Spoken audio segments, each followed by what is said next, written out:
Bueno, ya estamos al aire, primer programa del año 2021, 3 de enero, 9 de la mañana con 1 minuto, junto al doctor Rodrigo Paz, en vivo y en directo, Salud Mental en TBS. Partimos el año con el pie derecho, vamos que vamos con todo. Doc, feliz año, ¿cómo le va? Muy bien, pues feliz año Álvaro y feliz cumpleaños también, pues. Muchas gracias. 5.2 ya. Sí, como un todo, tal cual. Aquí vamos, Hablando de aquí estrés, pues, vamos. ¿ves? Hablando de estrés. Hablando de estrés, Uno de los... el avanzar en la edad es estresante, ¿no? depende de cada cultura, pero en nuestra cultura, en la cultura occidental y particularmente en la cultura, en la versión neoliberal extrema de la cultura occidental, claro que envejecer se va transformando cada vez en un problema porque sabemos que las pensiones no son de las mejores, sabemos que Claro. mientras más avanzan las décadas, las sotas, como dicen, eh, la posibilidad de encontrar trabajo disminuye. En fin, así es que creo que es una buena manera de empezar con el tema de hoy día, que es hablar sobre estrés y enfermedad mental, ¿no? Estrés y psiquiatría. Eh, para nadie es un misterio que muchas veces el estrés, ya podremos intentar definir lo que es estrés, pero lo que sea que para cada uno de nosotros signifique esa palabra, para nadie es un misterio que estar estresado puede ser un elemento que nos lleve o nos obligue incluso a consultar con un especialista en salud mental, al punto que probablemente el estrés laboral especialmente, se ha ido transformando en una de las principales causas de consulta en la psiquiatría, digámoslo así, de trinchera, en la psiquiatría cotidiana, ¿ya? En esa psiquiatría que nace y se hace en las trincheras, donde está la gente sufriendo los embates de la vida, ¿no? Y yo quisiera dedicar este programa a una paciente que vamos a llamar CG, que es una paciente a quien yo trato desde hace 10 años. Eh, es una paciente que empecé a ver cuando trabajaba aún en San Bernardo, en lo que era el Centro Médico Santa Lucía. Y, y bueno, esta paciente la empecé a ver por allá, por esos años, y todavía me acuerdo perfectamente cuando consultó. eh, en ese tiempo era una lolita, era una chiquilla joven, recién recibida. Ella es profesora básica.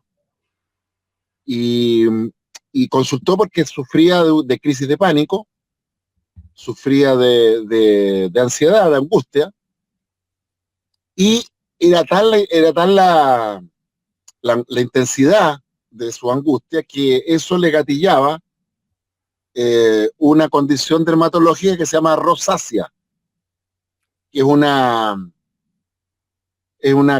condición en que se produce una inflamación en la piel, que produce un color de la piel, de la zona inflamada, que, que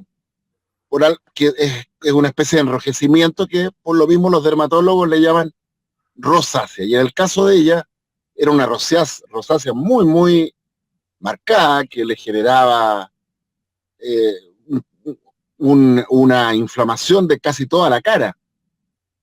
Entonces era muy penoso verla, lo pasaba muy mal ella. Y bueno, después de una semana, unos meses de, de trabajo, logramos dar con un tratamiento que le hizo fantástico y, y que la ha mantenido muy bien, salvo algunas recaídas por ahí ocasionales. durante los últimos 10 años.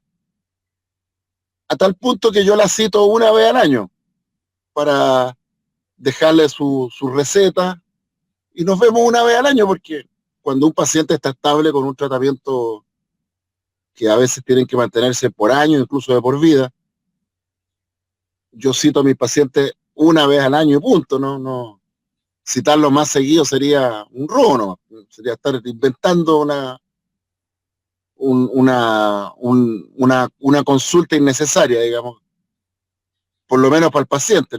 Para uno, claro, uno podría citar a los pacientes todos los meses, todas las semanas, pero justamente la idea es citarlo lo justo y necesario. Y bueno, el asunto es que la vi ayer, y ahí fue que pensé en este programa, porque yo he enfatizado mucho, y lo voy a seguir haciendo, en que la pandemia COVID-19, las cuarentenas que hemos tenido que hacer, las restricciones ahora, por ejemplo, para juntarse en las fiestas, las restricciones para poder salir de vacaciones, aquellos que pueden salir de vacaciones, eh, lejos de tener un efecto negativo sobre la salud mental, yo sigo creyendo que han tenido un enorme y positivo efecto sobre la salud mental de la mayoría de los chilenos. Creo que la pandemia, y obviamente que hay excepciones a esta regla, o a esto que yo creo que ya es una regla, creo que la pandemia y las medidas para contenerla en general han tenido efectos protectores e incluso rehabilitadores sobre la salud mental, ¿ya? Pero también es cierto que para aquellos chilenos que han perdido la pega, que han quedado cesantes, que han quebrado sus emprendimientos, evidentemente que estas medidas protectoras, eh, por ejemplo, el hecho de estar cerca de los hijos, de estar más tiempo en familia, de tener que salir menos a la calle, etcétera, etcétera, etcétera, no han bastado y han generado estrés. Y en algunas de estas personas un nivel de estrés que ha causado o agravado condiciones neuropsiquiátricas. Y ese es el caso de CG. ¿Ya? CG consulta porque ella como profesora, ayer le decía, pucha, le decía CG, le tocó bailar con la fea, por ley. Porque resulta que ella no solo es profesora, sino que es profesora básica de niñitos muy chicos, de primero, segundo, tercer año básico, que es en la etapa en que hay que enseñarle a los niños a leer. Entonces ella me decía, doctor, es que usted no sabe lo que ha sido para mí tener que hacer cosas que jamás, para las cuales yo no estaba preparada. Yo trabajo, ella trabaja en San Bernardo, de hecho, en una escuela vulnerable, de muy bajos recursos, y yo estaba acostumbrada, y amo mi trabajo, y yo trabajo, y me gusta estar con los niños y con sus papás, y me gusta que los niños me abracen, y yo los abrazo, los regaloneo, y de pronto estoy haciendo teletrabajo y tengo que estarles enseñando a leer a través de una pantalla o un computador, doctor me decía. Y peor aún, muchos de esos niños no tienen buenos computadores o no tenían acceso a internet. Entonces, por primera vez en mi vida, yo nunca le doy mi número celular a los papás, pero tuve que darles mi número celular porque no había otra manera, me dice. Y de repente estaba hasta las 10 de la noche, mi trabajo normalmente termina a las 6 de la tarde, a las 5 de la tarde, pero hasta las 10 de la noche trabajando con los papás para que enseñarle a los papás a enseñarles a leer a los niños. Entonces, me tocó muy pesado, me decía. Después, para colmo de males, su marido trabaja en una institución de salud. No voy a dar el nombre, obviamente, para que sea imposible que nadie identifique a CG. Pero el marido trabaja en una institución de salud y por lo tanto trabaja en una institución, él trabaja en un cargo administrativo, de hecho en una institución de salud, pero donde circula mucha gente enferma y con alto riesgo de COVID-19. Entonces me contaba ella que durante los primeros 6 meses de la pandemia, era tal el miedo que ella le tenía a contagiarse, y no tanto por ella, sino porque ella además tiene 2 padres adultos mayores. Y su madre, de hecho, tiene una sarcoidosis, que es una enfermedad autoinmune muy rara, que produce problemas pulmonares. Entonces ella tenía muy claro que si su marido se contagiaba, si ella se contagiaba a través de su marido, la probabilidad de que contagiaran a su madre y que su madre terminara muerta era muy alta. Entonces durante 6 meses prácticamente no vio a su marido, y de hecho durante 6 meses no durmió con su marido. Su marido dormía en una pieza aparte en la casa. Entonces vamos sumando estrés. La madre con sarcoidosis. En medio de toda esta cuestión, la madre se agarró una complicación pulmonar de la sarcoidosis, que no era COVID-19, y tuvo que estar hospitalizado 1 mes.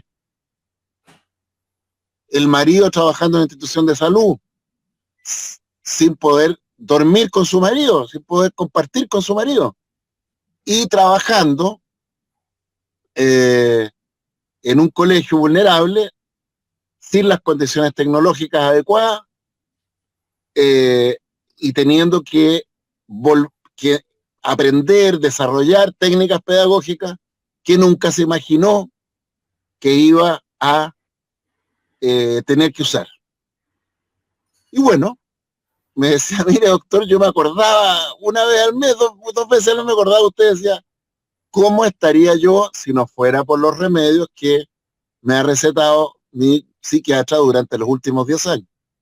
Y la verdad es que, y aquí viene el gran mensaje de este capítulo de hoy, y es como este estrés brutal, enorme, que yo no sé si usted, Álvaro, o yo podríamos tolerar. Yo no lo sé, sinceramente se lo digo. Yo no sé si yo me podría haber bancado a una situación así de apremiante como la que ha vivido mi paciente CG sin haberme enfermado, sea de algún problema de salud mental o sea de alguna otra cosa, porque el estrés, y particularmente el estrés crónico, en general nos enferma. Es muy raro que una persona pase un periodo largo de estrés crónico, y por eso que de estrés y crónico, porque prolongado por meses y meses, sin enfermar del cerebro, neuropsiquiatría o neurología, del sistema inmune,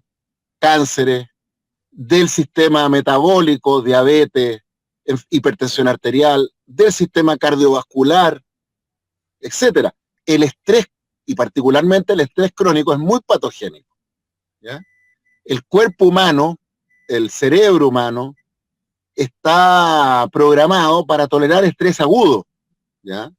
Los animales en general, desde las moscas hasta los elefantes, delfines y los simios, ¿no es cierto?, estamos preparados para enfrentar estrés crónico o estrés agudo. Horas, días, ya semanas a lo más, pero ya estrés crónico, no estamos preparados para eso. La naturaleza en general no pone a los animales en situación de estrés crónico, ¿ya? En la naturaleza el estrés crónico es poco frecuente, muy poco frecuente. Doc. Entonces, por lo mismo, y termino con esto, el estrés crónico es muy patogénico, y aquí viene lo interesante. Esta paciente, bien medicada, pudo funcionar bastante bien sin tener que consultar. ¿Y cuándo consulta? Y aquí viene la paradoja del estrés crónico. Consulta ahora, en medio de la en medio de de las vacaciones, cuando baja el estrés. Y eso uno lo ve mucho. ¿Ah? Pacientes que están crónicamente estresados y que de pronto pasa el estrés, vienen las vacaciones, pasó la prueba, logró que todos sus alumnos aprendieran a leer, todos. Logró aprender formas de enseñanza que jamás imaginó que iba a aplicar. No se enfermó ni ella, no se enfermó su marido, su madre ya salió de la hospitalización, está bien. Y ahora, en este momento, empiezan a aparecer algunas crisis de pánico aisladas que requirieron ajustar la dosis de la clomipramina, que es el medicamento que ella toma, el Nafranil, y yo espero que de aquí unos días más, con un pequeño ajuste de la dosis del medicamento, se acabe el problema. Doc, me sumo un poco a lo que dice la Carmen Gloria. ¿Qué es el estrés en el fondo? ¿Cómo se manifiesta? Ella dice, puede llevar a una persona a cambiar en todo sentido, carácter, actitud, incluso comportamiento, ni la persona comprende sus cambios, o en otras palabras, no le encuentra sentido a nada, o será un trastorno de la personalidad. ¿Cómo se manifiesta el estrés, doctor, en una persona, corporalmente, psicológicamente, en el estado de ánimo? Como la pregunta que hizo usted hoy día, ¿cómo saber cuándo tengo que consultar a un psiquiatra? A ver, hay varias preguntas ahí. La primera pregunta, ¿qué es lo que es el estrés o cómo se define el estrés? Es una pregunta más bien técnica, ¿ya? Y los expertos, los estudiosos del estrés han definido el estrés como cualquier condición ambiental o interna del animal, ¿ya? Que exige, pone al organismo, a la entidad biológica, en situación de tener que ajustar su medio interno a nuevas condiciones. Por lo tanto, estrés es, por ejemplo, que suba la temperatura sobre lo normal para un animal, que baje la temperatura sobre lo normal, que disminuya la oferta de alimentos para un animal que está acostumbrado a una cierta provisión alimentaria. Estrés es cualquier cambio en el medio ambiente que obliga al animal a realizar ajustes en su equilibrio interno, en su homeostasis, ¿ya? Porque los seres vivos estamos permanentemente en una lucha, en una tensión, ¿ya? En la cual estamos trabajando de manera consciente o inconsciente, de hecho en la mayoría de los casos de los animales de manera no consciente, para mantener una especie de equilibrio interno. ¿Ya? Ser vivo, vivir, es estar trabajando para sostener la vida. La vida requiere una permanente esfuerzo para no desintegrarse, ¿no? Sería como los físicos hablan de las leyes de la termodinámica, ¿no? Que todo sistema físico, ya no biológico, tiende al desorden, al caos, ¿no es cierto? A la entropía. Y para mantener un sistema en un cierto orden se requiere energía. ¿Ya? La tendencia de la energía en general es a disiparse, a fluir desde estados de mayor energía a estados de menor energía. Y ocurre que los seres vivos somos un estado de alta energía. Y por eso es que para sostener la vida, los seres vivos tenemos que alimentarnos, por ejemplo. Y la alimentación, ¿qué es lo que hace? Es proveer de energía, de ATP. Son las moléculas que finalmente requieren los seres vivos para producir la energía necesaria para sostener la vida.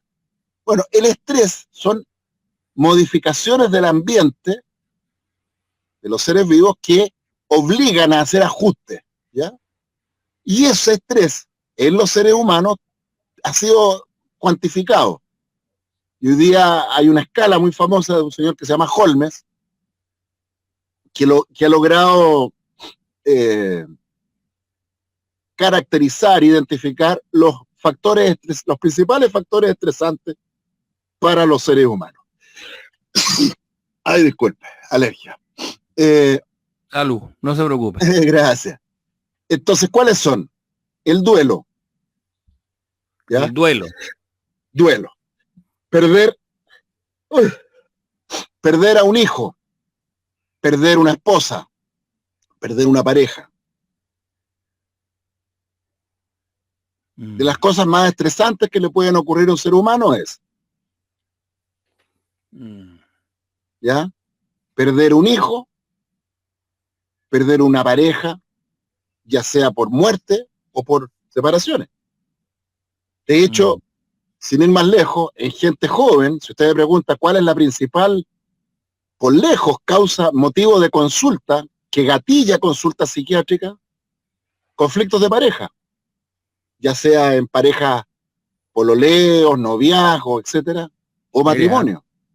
Absolutamente. O sea, hay pocas cosas más estresantes para un ser humano que la pérdida o la amenaza de la pérdida de un vínculo emocionalmente significativo con lo que yo a veces es un poco para echarlo a la talla, pero la pierna, ¿no? Cuando yo digo la pierna, ¿ya? Que es una expresión así casi vulgar, ¿no? Pero ¿a qué alude esto de la pierna? Porque en el mundo popular la pareja es la pierna. Es muy chilena también esa. Exacto. ¿Y a qué alude, creo yo? Alude a lo corpóreo de la relación. Claro, claro. Ya en la teología católica cristiana, judeo-cristiana de hecho, el matrimonio dice, y se harán una sola carne, aludiendo a que en el vínculo, en el apego, yendo ahora a la psicología clásica, ¿no es cierto? Hay un investigador, John Bowlby, que fue quien se dedicó a estudiar el apego, cómo los animales y los seres humanos nos vinculamos con los otros y particularmente con aquellos otros emocionalmente significativos, nuestros padres, nuestros cuidadores y más luego nuestros amigos y nuestras parejas, con el attachment, en inglés, attachment, que es una palabra que a mí me gusta mucho, attachment, ¿no? Que yo creo que logra traducir ese apego atado, ¿no? Que nos une de una manera con un lazo, ¿no es cierto? Es un lazo que cuando se rompe genera una pérdida corporal. Por eso es que los duelos, los duelos humanos y animales, de hecho, o sea, hay animales que se mueren después de que se mueren sus amos. ¿Ya?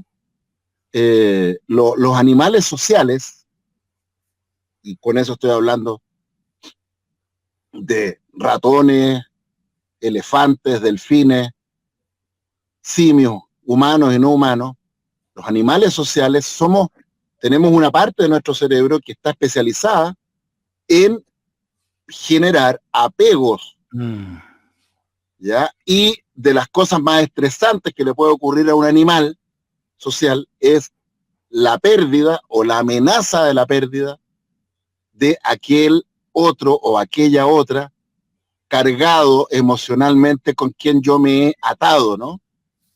Con esto me acuerdo un poco de este libro maravilloso de Antoine de Saint-Exupéry, El Principito, ¿no? Claro. Cuando el zorro le enseña al Principito lo que es domesticarse, ¿no? ¿Cómo se produce la domesticación? En el fondo, ¿cómo se produce el apego? ¿Ya?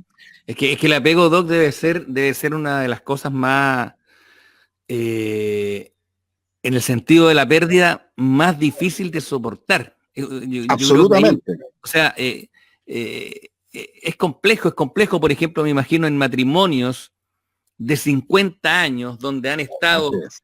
amarrados, están ahí, el apego y cuando se va uno de los dos debe Así ser es.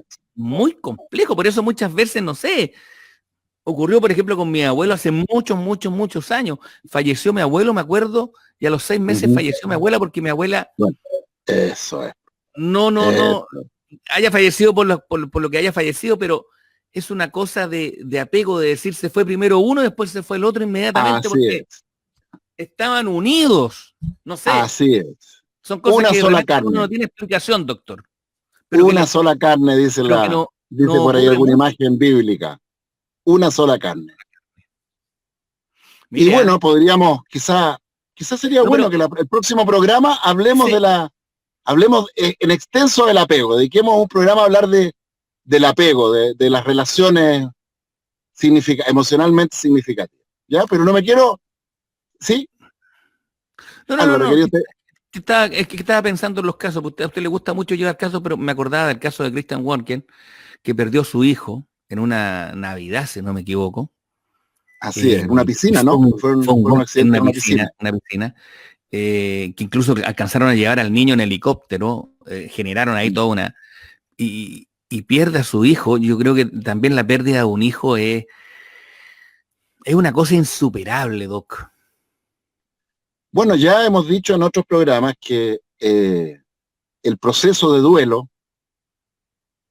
¿ya? Que es el proceso biológico y Proceso. psicológico a través del cual los animales sociales, no solo los seres humanos, los animales sociales, elaboran esa pérdida. En algunos casos, en el duelo se muere el deudo. ¿Ya? Esa historia que usted acaba de contar de su abuela, uno la ve y la escucha muchas veces, ¿no es cierto? Porque a veces es tal el desastre biológico y psicológico que causa esa pérdida que el deudo muere. Y bueno, y justamente uno de los roles de los psiquiatras es evitar eso, evitar que la gente se muera de pena, se muera de dolor, porque Claro. eh, una de las complicaciones justamente del estrés, y particularmente de esta forma de estrés tan violenta que es el duelo, es la muerte del deudo. O el deudo no muere, pero se enferma de una gravísima depresión, o incluso pueden aparecer cuadros psicóticos, trastornos o desajustes, adicciones, personas que se vuelven alcohólicas o adictos a otras drogas, producto del estrés de un duelo. Bueno, el otro gran estresor, gran estresante, gran factor estresante, es la pérdida del trabajo, la cesantía. Deme 5 segundos, doctor, para saludar a Hugo Castillo. Dice cada día más interesante oír al doctor. Leti Verdejo nos saluda desde Quilicura. El gran Pietro Contreras desde Ñuñoa. Luis Gastón Mora, mire, Doc, ahí lo voy a tapar un segundo. Dice que él ha convivido con estrés, crisis de pánico y depresión. No se lo doy a nadie. La última vez estuve en crisis y estuve encerrado en mi habitación a oscuras y no quería saber nada de nada ni de nadie. Afloraban los peores pensamientos que un ser humano puede tener. Exceso de trabajo, cambio de lugar físico en el trabajo, malos tratos, desamor y algo muy personal que yo tengo, el no reconocimiento. Llevo más de Bueno, 30 años en el mismo trabajo y he dejado el alma. Y mire qué casualidad bueno, lo que dice el gran Luis Gastón Mora Obregón, seguidor de Marcelo Bielsa, que puedo, incluso ha escrito un libro. Y mire Luis Gastón lo que ha sufrido, Doc. bueno, yo quisiera detenerme en este relato tan intenso, ¿no? Como en pocas palabras Luis Gastón Mora, ¿no es cierto?, eh, nos describe una, nos describe lo que uno como psiquiatra de trinchera, insisto en esa expresión, ¿no? ¿Y por qué uso la expresión de trinchera? Porque efectivamente, para muchas personas, no solo en Chile, en todo el mundo, la vida, lejos de ser, bueno, yo creo, a ver, voy a hacer una reflexión general de antes. Yo creo que salvo rarísimas excepciones, eh, o es más, yo creo que para la mayoría de las personas, incluso aquellos que aparentemente viven situaciones más acomodadas, en general la vida es dura, es difícil. Sí. Yo creo que es muy raro encontrarse con alguien que haya pasado haya pasado por la vida sin tener que sufrir situaciones muy complejas. ¿Eh? La vida, salvo, no sé, yo creo que no he conocido a nadie. No sé, a lo mejor pero no recuerdo, no sé, Álvaro, si usted ha conocido a alguien, usted puede decir, mire, fulano de tal, sutano de tal, en realidad esa persona es un afortunado, un bendecido por los dioses, por la suerte, por la providencia, que desde que yo lo conozco ha vivido siempre bien, sin grandes problemas, ¿ya? La verdad, yo no conozco a nadie, ¿eh? Los únicos que yo he visto que se pasan por la vida sin sufrir son los psicópatas. Claro. Pero claro, los psicópatas son enfermos.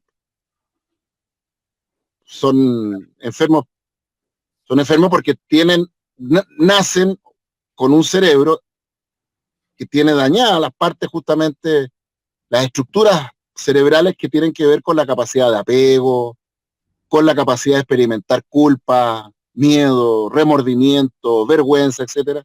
Y claro, en general los psicópatas sufren poco y nada, pero no todos. Yo conozco, o sea, hay muchos psicópatas que, sobre todo los que tienen un funcionamiento un poco más estructurado, que se dan cuenta de su normalidad. Y si bien no sufren en el sentido de lo que el sufrimiento animal y humano es para los que tenemos, mire lo que voy a decir, el privilegio de poder sufrir, porque yo siempre digo que yo prefiero, o sea, si yo tuviera que elegir una enfermedad mental que no le daría a nadie, ni a mi peor enemigo, es la psicopatía. Porque pese a que el psicópata en general no sufre, su vida es muy miserable igual. No sufren, pero se aburren. No sufren, pero viven una vida desconectada, entonces no viven en el fondo. En fin, un día tendremos que hablar más de los psicópatas. Pero lo claro es que, salvo los psicópatas, la mayoría de los seres humanos nos pasamos la vida con periodos de mayor tranquilidad y con muchos periodos de angustia, estrés, rabia, impotencia, etcétera. Y yo creo que Luis Gastón, el apellido es Mora, Luis Gastón Mora Obregón. Luis Gastón Mora Obregón, nos describe algo que pasa mucho en Chile, y yo me atrevo a sospecho por lo menos, que probablemente en buena parte del mundo, que son personas que se ven obligadas a trabajar por años, 30 años decía él, en lugares donde no hacen el trabajo que más les gusta, o si tienen la suerte de hacer un trabajo que les gusta, sin que ese trabajo sea reconocido o sin que sientan que ese trabajo que realizan sea reconocido por sus jefaturas, por sus pares, etcétera. Y yo creo que hay pocas cosas más estresantes que eso. Es verdad. Ya sea la cesantía, el no encontrar trabajo, que eso es brutal, ¿ya? De hecho, una de las principales causas de suicidio en el mundo es la cesantía o las quiebras económicas. Yo diría que las dos grandes causas de suicidio que gatillan conductas de suicidio son los duelos, pérdidas amorosas, y por cierto, la pérdida del trabajo. Y sobre todo en este país, doctor, que a uno lo jubilan a los 50 años. O sea, Bueno, que era lo que... en Chile somos viejos, entre comillas viejos, es. a los 50 años. Cuando uno Así tiene es. todavía mucha vitalidad, mucha energía. Bueno, O sea, al revés, lo hemos al conversado. revés. Es cuando eh, es cuando en la mayoría de los seres humanos alcanzamos la madurez y es cuando estamos en la plenitud de nuestra capacidad de Claro. entregar un trabajo mejor hecho. O sea, mire, yo creo que algunas veces lo he dicho en este programa. Para mí, bueno, yo soy muchos aspectos, yo me siento tremendamente privilegiado. Ya, pese a que no me han faltado las preocupaciones, los dolores, las angustias, como a todos o la mayoría de los seres humanos. Y cuando digo dolores, hablo en serio, no estoy hablando de dolorcillos, dolores. Sí, no tengo ni una duda de que así como acejé a mi paciente con la cual quise partir este programa, le tocó, sea yo, bailar con la fea, tengo plena conciencia que yo he sido un privilegiado casi prácticamente toda mi vida, ¿ya? Al lado de lo que sufren la mayoría de las personas, ¿ya? Y uno de los privilegios que he tenido es que, en general, trabajo y he trabajado siempre en lo que me gusta y me apasiona. Y eso ya creo que muy pocas personas pueden decir eso, ¿no es cierto? Eso es impagable. No, de Así verdad. es. Sí, sí. Es verdad. Ahora, como son las cosas, eh, a mí me encantaría poder entregar mi experiencia en servicios públicos. Pero producto de mi trayectoria político-social, estoy vetado para entregar mi trabajo en espacios públicos. Y eso claro que me hace sufrir, porque como usted muy bien dice, a, después de los 50 años cuando uno está más maduro. ¿Ya? Yo a veces miro para atrás y digo, pucha, qué pena todas las personas, pacientes que vi hace 10, 20, 30 años atrás, eh, y que les habría podido hoy ofrecer un trabajo mucho más integral, una mejor psiquiatría. Claro. Algunos comentarios, bueno, de la gente, doctor, ahí Pietro Contreras dice, doctor, creo que el atender todos los días a varias personas con diversos problemas, eso sí que es peligroso para ustedes mismos, ya que entiendo que para ayudar a sus pacientes tienen que involucrarse en las situaciones, dejándolos con mayor susceptibilidad a alguna patología psiquiátrica. Bueno, el escuchar, claro. Se está Bueno, moviendo, se va interesante moviendo. lo que dice, ¿cómo se llama? Pietro Contreras, don Pietro. Pietro tiene toda la razón, toda la razón. De hecho, eh, dado el tipo de trabajo que hacemos los psiquiatras y los psicólogos, eh, más que el factor cantidad de trabajo, que algo influye sobre todo la calidad del trabajo. Sí. Y yo diría que una de las cosas que actúa como un factor de protección para evitar enfermar es el tratarse, el recibir ayuda psicológica, psicoterapéutica o psiquiátrica cuando corresponde, cuando es necesario. Y yo quiero aprovechar ahora de saludar al, al que fue mi psicoterapeuta durante años, Juan Flores. Yo estuve en una psicoterapia analítica con él durante años, casi, ni me acuerdo si fueron casi 5, más de 5 años. Y fue duro. Ahí tuve que enfrentar buena parte de mi fantasma, de, mi, de mis trancas, como decían los lolos en mi época, ¿no?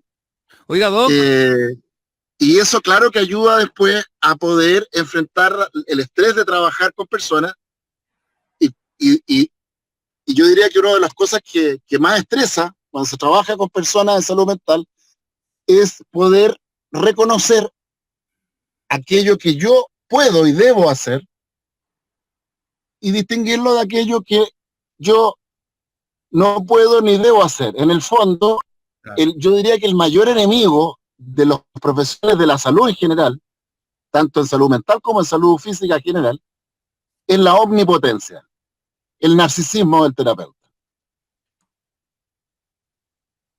¿Ya? Oiga, Doc, Doc, ¿me escucha?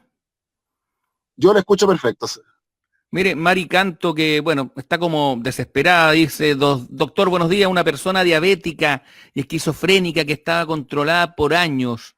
El estrés de estar encerrada podría generar una crisis y una duda, Doc. ¿La esquizofrenia no se cura y sí puede desencadenar una demencia o Alzheimer? Mari Canto. Esos son temones que plantea ahí. Lo primero que yo diría es que, bueno, la esquizofrenia es una enfermedad compleja y tiene cura Sí. en la mayoría de los casos. Total no, pero yo diría que bastante, por lo menos un 60, 70%. Hay cosas que hoy día los medicamentos y tratamientos psiquiátricos no logran resolver, pero buena parte de, o sea, un paciente esquizofrénico, bien terapiado, bien medicado, puede tener una calidad de vida, él o ella y su familia, de la mejor. ¿Ya? No debiera hoy día ser.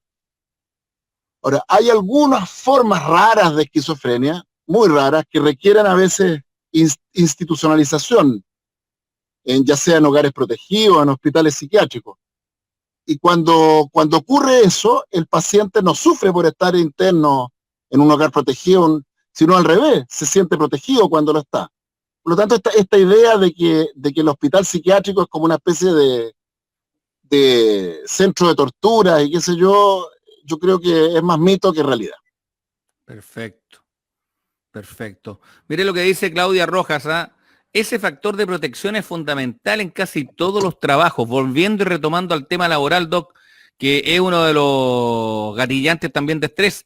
En lo personal, a diario escucho y aunque no lo busque, me involucro en el estrés de quienes llegan a mi oficina.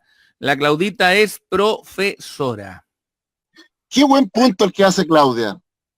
Y vuelvo a lo de CG, mi paciente. Fíjese que CG, ¿cómo resolvió el estrés de esto? Le entregó su número celular a los padres de sus alumnos y empezó a trabajar hasta las 10 de la noche. Y eso, que bajo condiciones normales habría sido insano, habría sido para mandar la terapia, en estas condiciones se transformó no solo en una respuesta adaptativa, adecuada, que protegió a sus alumnos y a los padres, sino que a ella también, porque le dio sentido a su trabajo. Y eso me voy ahora a Viktor Frankl, ese tremendo psiquiatra, autor de uno de los libros más extraordinarios que se ha escrito en la historia de la humanidad, creo yo, que es El hombre en busca de sentido, donde él, a propósito de su experiencia en campos de concentración nazi, él era judío, relata, describe cómo eh, aquellos de sus pares que lograron sobrevivir fueron justamente aquellos para quienes la vida tenía sentido. Y probablemente dentro de los factores que protegen del estrés, uno de los más importantes, ¿sí? Quizá el más importante, me atrevo a decir, es el sentido. ¿Ya? Yo creo que podemos, que una de las cosas que nos protege de quebrarnos frente a las adversidades de la vida es si la vida que llevamos, lo que estamos haciendo, cómo lo estamos haciendo, tiene o no tiene un sentido profundo para nosotros. Y muchas veces, creo yo, la psicoterapia, sin que sea ese su objetivo primario, por decirlo así, termina siendo la oportunidad para que cada persona descubra el sentido de su vida, el sentido de su trabajo. Grande Doc, volvió, muy bien. Sí, tuve que devolverme a la casa a conectarme un cargador, así que mil disculpas por la interrupción. No hay problema. Aproveché de leer algunos comentarios de nuestro público que está muy interesado en el tema, Doc, y bueno, retomemos. Sí, yo estaba contando una cosa personal a propósito de esto que decía una profesora, ¿no? Que decía que el narcisismo, la omnipotencia, a propósito que yo decía que el narcisismo, la omnipotencia, es el gran enemigo de quienes trabajamos en salud en general, ¿ya? Y además no solo es nuestro gran enemigo, también yo diría es nuestro gran motor también, ¿ya? En general, los terapeutas, los sanadores, los médicos, los psicólogos, las enfermeras, yo diría que tener un poco de omnipotencia, de narcisismo y sentirse como con la posibilidad o el poder de ayudar a otros, es casi un requisito, ¿no? Hay que tener una especie de... Hay que ser un poco pretencioso, ¿no? Para creer que uno puede ayudar a otro, ¿ya? El punto es que cuando esa pretensión se transforma ya en omnipotencia patológica, en narcisismo, puede llevar al terapeuta, al profesional de la salud o a profesionales de ayuda en otra área, profesores, asistentes sociales, abogados, periodistas, etcétera, a pretender darle un alcance a su trabajo que no puede tener, porque todos tenemos límites. ¿Ya? Entonces, la profesora decía que ella también se ha dado cuenta de cómo saber reconocer qué es lo que yo puedo y debo hacer versus aquello que no puedo ni debo hacer, es lo que hace a veces la diferencia entre trabajar de una manera saludable versus una no saludable. Doc, muy cortito, ¿la crisis de pánico es consecuencia de un estrés? Bueno, mire, sí y no. En el caso de SG, en el caso de SG, ella sufría de crisis de pánico cuando yo la vi la primera vez, se sanó de sus crisis de pánico y reaparece en sus crisis de pánico ahora, 10 años después, a propósito del estrés que está viviendo. Pero miren lo interesante, la crisis de pánico no aparece en plena bataola, en plena batalla. Aparece cuando ya terminó la batalla, por decirlo así. Ya sacó adelante a su mamá, que estaba enferma, sacó adelante a todos sus hijos, a todos sus, miren lapsus, hijos, dije, y en realidad son sus alumnos, pero que probablemente para ella tienen muchos de hijos. Claro. Porque ella no tiene hijos. Y bueno, y lo saca adelante. Y ahora, cuando se queda nuevamente sin esta batalla, aparecen las crisis de pánico. Perfecto, ahora aparecen. ¿Ya? Y eso me lleva de nuevo a lo que yo quería decir cuando se me acabó la batería del celular, que es esto del sentido de la vida, ¿ya? De lo que Víctor Frankl llamaba, de hecho llegó a desarrollar una terapia, la logoterapia, que es una terapia destinada a ayudar a cada persona a descubrir el sentido de su vida. Y yo contaba, a propósito de mi experiencia como paciente de psicoterapia analítica, cómo mi terapia, en cierto sentido y en buena parte, terminó el día que yo me decido a ir a hacer un postdoctorado en neurociencia a Estados Unidos. Y me acuerdo que en algún minuto le escribí al que era mi terapeuta, Juan Flores, para agradecerle, contarle que estaba bien, qué sé yo. Y él me escribe de vuelta, me dice que se alegra mucho de saber que estoy bien, etcétera, etcétera. Y me dice que no hay nada más destructivo, no me acuerdo exactamente la expresión exacta que usó, pero el sentido era este, ¿no? No hay nada más destructivo que traicionarse a uno mismo, que, eh, que no dar cumplimiento a la vocación de cada uno.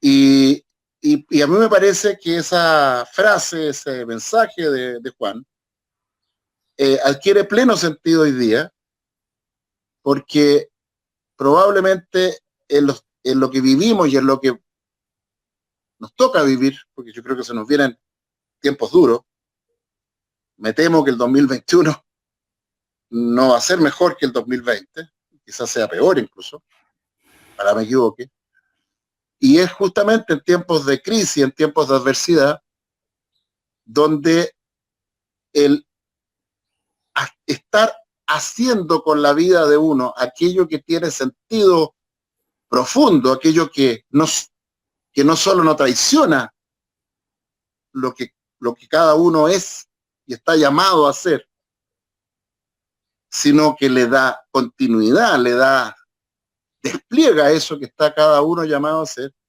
es lo que me parece a mí hace la diferencia entre enfermar o estar sano,